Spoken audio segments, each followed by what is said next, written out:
जी, आप सबको मेरा प्रणाम।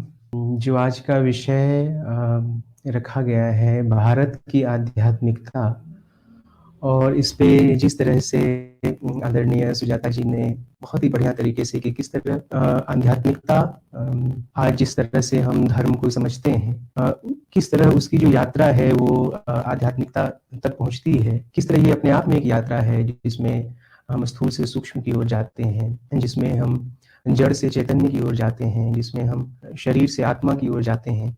एक बात शुरू में कहनी चाहिए कि जो दुनिया के इस हिस्से में जिसको आज हम भारत कहते हैं उस हिस्से में जिस तरह की आध्यात्मिकता हमें देखने को मिलती है और वो वैदिक युग से ही देखने को मिलती है और उसके समानांतर जो बाकी दर्शन आते हैं हम देखते हैं कि भारत में तो एक से एक 6 दर्शन हुए हैं जिसको हम सांख्य योग न्याय वैशेषिक मीमांसा वेदांत। तो इस तरह से 6 दर्शन में देखेंगे कि किस तरह से ये केवल दर्शन नहीं है, केवल उस रूप में दर्शन नहीं है, फिलॉसफी के स्तर का दर्शन नहीं है। इसमें किस तरह से न केवल जगत की व्याख्या करने की जीवन की व्याख्या करने की, बल्कि एक प्रयोग करने की और उसको अपनी अनुभूति से समझने की, उस सत्य को देख लेने की, वो सत्य क्या है।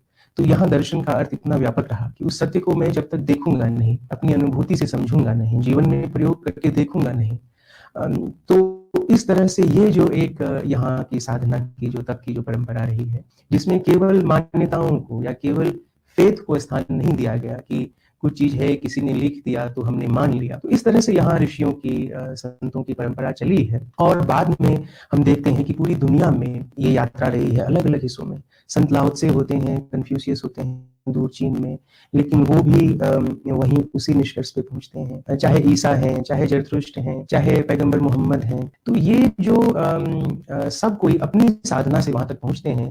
बाद में अनुयायियों की एक परंपरा चल जाती है जिसमें वो फेथ के नाम पे या किसी किताब के नाम पे या किसी शास्त्र वचन में अटक जाते हैं, उसको लेकर के हम जिद पे लड़ने मरने लगते हैं। तो गांधी जी और श्रीमद के संबंधों को जब हम देखते हैं तो इतना स्पष्ट समझ में आता है कि रिलीजन और स्पिरिचुअलिटी, ये जो ऑर्गेनाइज्ड रिलीजन है जिसको हम धर्मपंथ कह लीजिए, मजहब कह लीजिए, और जो आध्यात्मिकता है या जो रूहानियत है, उसके बीच की गांधी जी की कैसी यात्रा रही है, उसमें श्रीमद किस तरह से सहायक रहे हैं। और ये क्या संयोग था कि गांधी जी को श्रीमद मिल गए। अगर कोई और मिले होते या और जो लोग मिले जिनसे गांधी जी प्रभावित हुए हैं, उन्होंने इतनी स्पष्टता से लिखा है अपनी आत्मकथा में। तो आप देखेंगे कि गांधी जी किस कगार पे पहुंच जाते हैं, धर्म परिवर्तन करने के कगार पे पहुंच जाते हैं, लेकिन वहां उनको श्रीमद उनकी रक्षा करते हैं। तो इतनी स्पष्टता से ये बात समझ में आती है। इसलिए हम देखते हैं कि जैसा सुजाता जी ने कहा, क्या उम्र थी गांधी जी की, 21-22 साल की उम्र थी और लंदन गए थे पढ़ने। तो सांसारिक आकर्षण से ही, सांसारिक भोग विलास, धन कमाने के लिए, परिवार का नाम ऊंचा करने के लिए, पिताजी दीवान थे तो उस परंपरा का निर्वाह करने के लिए बड़े भाई की कुछ अपेक्षा थी। तो इन सब से जो एक युवक जाता है और उस युवक का बचपन कैसा है, तो माँ जो है वो प्रणामी संप्रदाय से है, तो वहां पे भी एक सर्वधर्म संभाव का उनको उनकी माँ में ये संस्कार थे। उस क्योंकि आप देखेंगे कि उस संप्रदाय में जो है, उस संप्रदाय के जो प्रणेता रहे, उन्होंने अरबी भाषा में भी ग्रंथ लिखी है, वो अरब की यात्रा करके भी आए थे और उन्होंने संस्कृत में भी लिखा है। तो इस तरह से जो प्राणनाथ उनका नाम था, तो उस संप्रदाय से उनकी माँ आती थी और पिताजी एक हिंदू वैष्णव परंपरा में थे और उनका, चूंकि जिस इलाके में गांधी जी का बचपन बीता है वहाँ जैन मुनियों का भी, जैन संप्रदाय का भी बड़ा प्रभाव था। तो जैन मुनि उनके घर आते रहते थे, उनकी माँ उनके पास भी जाती थी, उनसे भी मंत्रणा करती थी।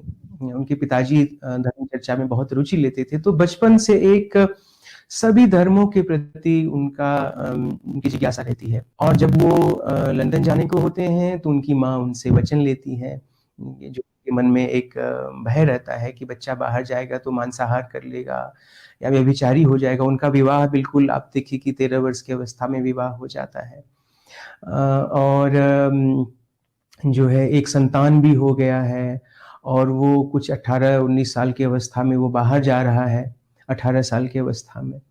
तो इस तरह से तो उनको बड़ा ये रहता है और जब गांधी जी जाते हैं वहाँ, तो वहाँ से जब वो एक स्वतंत्र उनका एक चिंतन शुरू होता है, एक जिज्ञासा शुरू होती है।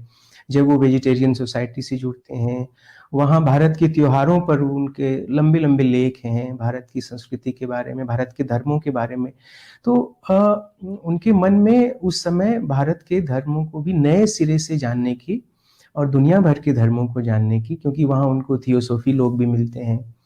और और गांधी जी को तब लगता है कि शायद मैं हिंदू धर्म को भी ठीक-ठीक नहीं जानता, उनके शास्त्रों का मैंने अध्ययन नहीं किया है। तो वो गीता पढ़ना शुरू करते हैं। पहला जो एडविन आर्नोल्ड का जो अनुवाद है, द सॉन्ग सेलेस्टियल, जो भगवत गीता का अनुवाद है, तो अंग्रेजी में वो पहली बार गीता पढ़ते हैं। और उसके बाद बाकी धर्मों का भी अध्ययन वो करते हैं। कार्लाइल ने जो लिखा है, पैगंबर मोहम्मद की जीवनी लिखी थी, वो उन्होंने पढ़ी।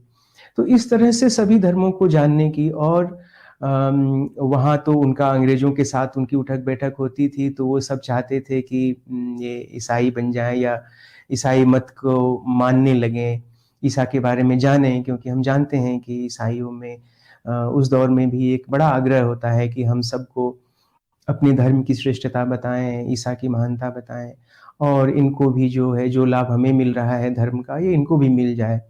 तो इस तरह से उन पे भी ये चीज़ें होती हैं। तो इस तरह से गांधी जी के मन में नए तरह की जिज्ञासा होती है, धर्म को जानने की, किताबों के माध्यम से, शास्त्रों के माध्यम से। लेकिन जब वो भारत आ रहे होते हैं, तब देखिए कि उन्होंने अपनी आत्मकथा में जो है उन्होंने लिखा है कि जब वो पहुँचने वाला होता है बम्बई के तट पे उनका जहाज़, तो समुद्र में तूफ़ान चल रहा होता है। उन्होंने कहा है कि एक तूफ़ान तो समुद्र में चल रहा था, लेकिन एक तूफ़ान, वो तो बाहर का तूफ़ान था, एक तूफ़ान मेरे भीतर चल रहा था, मेरे हृदय में चल रहा था। क्योंकि बहुत सारे सवाल उनको परेशान कर रहे थे।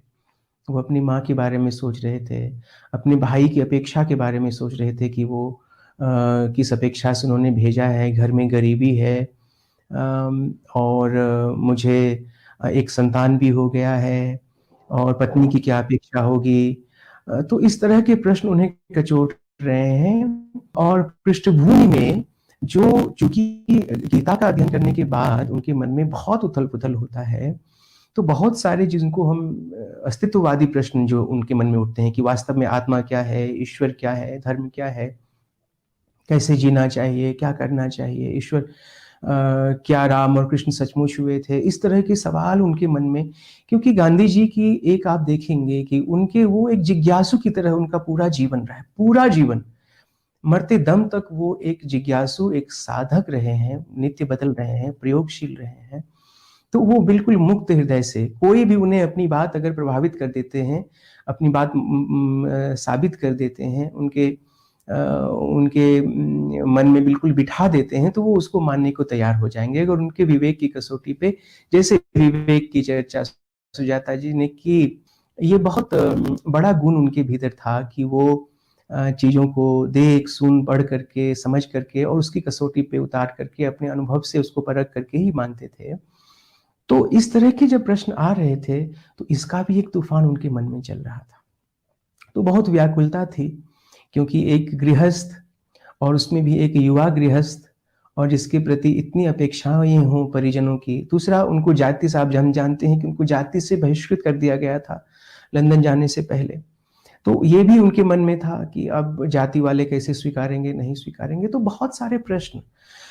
और जब वो जिस दिन वो कदम रखते हैं, उसी दिन देखिए कि वो डॉक्टर प्राणजीवन दास मेहता के घर जब जाते हैं, तो वहाँ पे उनको श्रीमद् राजचंद्र से भेंट होती है, और पहली ही मुलाकात में एक तरफ उनके मन में वो प्रश्न चल रहा है, ये क्या नियम है? सत्य का ये क्या नियम है कि जहाँ जो व्यक्ति जो चाहता है उसे मिलता है? तो वो जो व्याकुलता थी, उस पे बिल्कुल शीतल करने वाला एक व्यक्ति उनको मिलता है, जो हम-उम्र है, केवल 2 ढाई साल बड़ा एक व्यक्ति मिलता है उनको। और ये उन पे बिल्कुल मोहित हो जाते हैं। उनके ये शतावधान या जो जतिस्मरण ज्ञान है, इन सब चीज़ों पे, वो सिद्धियों पे प्रभावित नहीं होते हैं, लेकिन उनको लगता है कि ये तो बहुत ही विलक्षण कोई मानव है, मुझे इनके बारे में और जानना चाहिए। दोनों में मैत्री हो जाती है। फिर गांधी जी उनके साथ उठने-बैठने लगते हैं, उनकी दुकान पे जाके उनको देखते हैं। कि वो कैसे जीते हैं, कैसे रहते हैं, कैसे बैठते हैं, कैसे चलते हैं, ग्राहकों से कैसे बात करते हैं, कैसे उनको हमेशा उनके पास एक डायरी रहती है जिसमें वो अपने विचार लिखते रहते हैं, धर्म ग्रंथ एक न एक पढ़ा रहता है। तो इतना सुंदर वर्णन उन्होंने अपने संस्मरणों में किया है। उनके रूप तक का वर्णन किया है कि कैसे उनके पतले होठ हैं, उनकी आँखें कैसी हैं, चेहरे पे कितनी करुणा है, तेज है, सबका वर्णन किया है। तो बहुत ही प्रभावित थे और उनसे बिल्कुल अंतरंगता, इतनी अंतरंगता लिखा है गांधी जी ने कि इतनी अंतरंगता मेरे जीवन में किसी से नहीं हुई है। ये लिखा है, बोल्डली लिखा है, कहा है उन्होंने। और आप देखेंगे कि एक स्थान पे उन्होंने कहा है दांडी यात्रा के बीच में जब वो एक गाँव में जाते हैं, ये कोई 18 मार्च 1930 की बात है और उसमें वो गांधी जी जाते हैं उस गाँव में, तो उसमें उन्होंने श्रीमद् पे एक व्याख्यान दिया है। उसमें उन्होंने कहा है कि जो मैंने उनको गुरु नहीं माना, लेकिन और मैंने उनको उस रूप में पूर्ण नहीं माना, लेकिन दुनिया में जितने व्यक्तियों से मैं मिला, उनमें अगर पूर्णता के सबसे निकट मुझे कोई मनुष्य मिला, तो वो मुझे श्रीमद् ही मिले। तो इस तरह से वो उनसे जुड़े, उनसे मिले और क्या हुआ कि थोड़े दिनों बाद फिर उनको दक्षिण अफ्रीका जाना पड़ा। उनके बहुत सारे सवाल जो उनके मन में थे वो बचे रह गए। तो वहाँ से वो चिट्ठियाँ लिखते हैं और जो एक बहुत ही प्रसिद्ध चिट्ठी है जिसमें गांधी जी ने 27 प्रश्न, आध्यात्मिक प्रश्न उनसे पूछे हैं और उनके सबके जवाब श्रीमद् ने दिए हैं। उससे और वो इस हालत में दिए हैं कि आप देखिए कि दक्षिण अफ्रीका पहुँचते ही गांधी जी को बहुत सारे ऐसे धर्मांतरणवादी मिलते हैं और ईसाई मित्र मिलते हैं और वो चाहते हैं कि जल्दी से ये धर्म परिवर्तन कर ले अपना। और अभी आज मैं पढ़ रहा था कि नारायण भाई देसाई ने लिखा है कि गांधी जी ने साउथ अफ्रीका में बहुत ही कम समय में 80 किताबें केवल ईसाइयत पे उन्होंने पढ़ी। 80 किताबें गांधी जी ने पढ़ ली। मतलब इतना उन पे एक तरह का दबाव या इतने प्रश्न थे और उनको लग रहा था कि क्या सचमुच ईसाई धर्म के माध्यम से ही मैं मुक्ति को समझ सकता हूँ या मुझे ईश्वर मिल सकता है।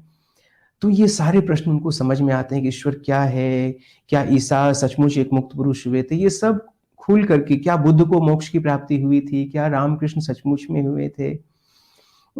तो इस तरह के सारे प्रश्न खुल करके उन्होंने श्रीमद् को पूछा है और श्रीमद् ने उसका कितना गहरा, कितना सुंदर और बिना किसी विवाद में उलझे, क्योंकि जो एक सच्चा, जो करुणावान, जो एक मुक्त पुरुष का लक्षण होता है, स्थित प्रज्ञ का लक्षण होता है कि वो बिना किसी लाग लपेट के और अपने अनुभव से जब अपनी बात वो कहता है तो उसमें कितनी स्पष्टता होती है, ये हमको उन जवाबों को पढ़ करके समझ में आता है। तो अब मेरा वक्त हुआ जाता है, लेकिन चलते चलते कि गांधी जी ने जो एक सबसे महत्वपूर्ण योगदान माना है अपने जीवन में, वो वही माना है कि धर्म को तो मैं समझ ही नहीं सका था, धर्म को तो मैं मजहब के रूप में समझता था।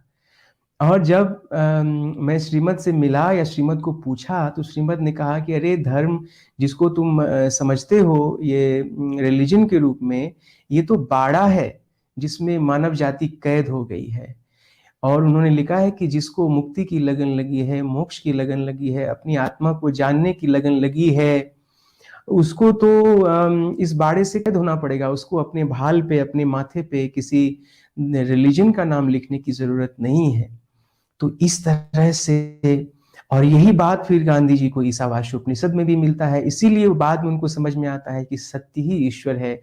और यही भारतीय आध्यात्मिक परंपरा है जिसमें सत्य को ही ईश्वर माना गया है, ऋत को ईश्वर माना गया है, नियम को ईश्वर माना गया है। और यहाँ जो चार हम वेद वाक्य, उपनिषद के वाक्य या भारतीय आध्यात्मिक परंपरा का जो सूत्र वाक्य है, ये उनको समझ में आता है कि जब कहते हैं कि अहम ब्रह्मास्मि, मैं ही ब्रह्म हूँ, तो वो क्या है? तो मैं ही ब्रह्म हूँ, तो फिर सामने वाला पूछ सकता है कि फिर मैं क्या हूँ? तो उन्होंने कहा तत्त्वमसि, तुम भी हो, वह तुम में भी है। तो वह क्या है? तो कहा कि जो यम आत्मा ब्रह्म, ये आत्मा ही ब्रह्म है। तो फिर बोला जो फिर इस आत्मा को हम देखते कहाँ हैं, देखेंगे कैसे, किस रूप में है? तो कहा प्रज्ञानं ब्रह्म। तो ये जो चार वाक्य हैं, ये गांधी जी को समझ में आता है कि ये आत्मा, ये सत्य, ये जीव, ये जो चेतना है, जो आत्म स्वरूप है। तो इस तरह से गांधी जी को समझ में आता है और तब गांधी जी कहते हैं कि मैं बाल-बाल बचा, मैं समझ गया कि हर धर्म में अध्यात्म के तत्व हैं, लेकिन लोग कर्मकांड में फँस जाते हैं, लोग शरीयत में फँस जाते हैं, लोग बाह्याडंबर में फँस जाते हैं, दिखावा में फँस जाते हैं। तो इस लड़ाई झगड़े में फँस जाते हैं, मान्यताओं में, फेथ में फँस जाते हैं। तो इस तरह से उन्होंने कहा कि सत्य ही ईश्वर है और श्रीमद् का बड़ा उपकार माना। इसलिए आप देखिए कि गांधी जी जीवन भर धर्मांतरण का विरोध करते रहे। उन्होंने कहा सभी धर्म अपने आप में पूर्ण भी हैं, दूसरों की नज़र में अपूर्ण होते हैं। इसलिए उन्होंने कहा कि सभी धर्म पूर्णापूर्ण हैं और पूर्णता साधक को अपने परिश्रम से, अपनी रहनी से, अपनी साधना से, अपने तप से मिलेगी। इसीलिए जब पहला आश्रम वो बनाते हैं, तो वही जो 5 यम जिनको हम वैदिक परंपरा में कहते हैं, अहिंसा, सत्य, अस्तेय, ब्रह्मचर्य, असंग्रह, और जिसको भगवान महावीर की जैन परंपरा में कहते हैं कि ये 5 महाव्रत हैं। तो उन्होंने इन 5 महाव्रत को धारण किया, तब उनको समझ में आया कि वास्तव में सत्य की साधना क्या है, और बाद में उसमें और 6 व्रतों को जोड़ करके जो एकादश व्रत बन गया। तो ये जो व्रत निष्ठ जीवन है, ये भी उनको श्रीमद् से आया। उन्होंने कहा कि धर्म तो भई ये जो जीवन की जो रहनी है, जो रहने का तरीका है, ये कोरा दर्शन नहीं है, ये कोरा विवाद नहीं है, इसमें जीत-हार नहीं है, इसमें तो केवल जीत है जब हम उस सत्य के पथ पर बढ़ते हैं, और इसमें सबकी विजय है, सब में वो आत्म तत्व है, सभी मनुष्य हैं, तो एकमात्र मनुष्य का चिंतन करो, उसी में ईश्वर को देखो, सब में ईश्वर को देखो, सब में उस ईश्वरीय तत्व को देखो। तो ये श्रीमद् का उपकार रहा, और इसी साधना के बल पर गांधी जी, इसी पुरुषार्थ के बल पर गांधी जी जितना कुछ कर पाए। हम उनके राजनीतिक उपलब्धियों को देखते हैं, गांधी जी के लिए वो राजनीतिक उपलब्धियां बिल्कुल सिफर, एक शून्य रही, और ये उनको अपने जीवन के अंतिम क्षण में भी आप देखेंगे कि वो श्रीमद् को याद कर रहे हैं। रात के 2 बजे वो श्रीमद् को याद कर रहे हैं। तो वो उनको बार-बार पलट के जाते हैं कि श्रीमद् ने उनको बचा लिया। तो जो एक कर्मयोगी होता है, जो कर्म में लिप्त नहीं होता है, तो वो उनको श्रीमद् से मिला कि ये कर्मयोग क्या है। तो इस तरह से हम राजनीतिक उपलब्धियों पे और उसमें तमाम तरह से ऐतिहासिक तथ्यों पे बहस करते रहते हैं, लेकिन गांधी जी को समझना, गांधी जी को समझने के लिए एक दृष्टि श्रीमद् राजचंद्र के साथ उनकी संगति से आती है, और दूसरा विनोबा की दृष्टि से आती है। ये हमेशा समझना चाहिए। इन्हीं सब बातों के साथ मेरा वक्त हुआ जाता है। अब हम आगे के वक्ताओं को सुनेंगे। आप सबका बहुत-बहुत धन्यवाद। बहुत आभार। प्रणाम।